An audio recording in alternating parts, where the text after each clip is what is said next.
Afg'onistondan chekka qishloqdan chiqib, O'zbekistonda jami qiymati 300 million dollarlik uylarni sotib, rekord o'rnatgan marketolog sotuvchi Shohrux Yusupov haqida 3 ta fakt. Birinchisi, Shohrux Yusupov 1997-yil 11-avgustda Samarqand viloyati Qo'shrobod tumanida o'qituvchi oilasida tug'ilgan va 2016-yil Toshkentga o'qishga kelgan va Muhammad Ali Shonqulov ustozi sababli marketing sohasiga kirgan.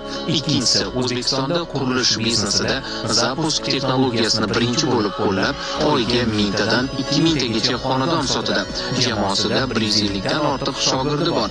Anvar Temirov, Xurshid To'rayev va respublikadagi 10 dan ortiq yirik quruvchi bilan hamkorlik qiladi va 1 yil ichida jami 300 million dollarlik 10 mingta uy sotib, O'zbekiston bo'yicha rekord o'rnatgan. Uchinchisi, Shohrux Yusupov faqat marketolog sotuvchi emas, balki Anvar Temirov ustozi bilan bir nechta yirik loyihalarda biznes sherik.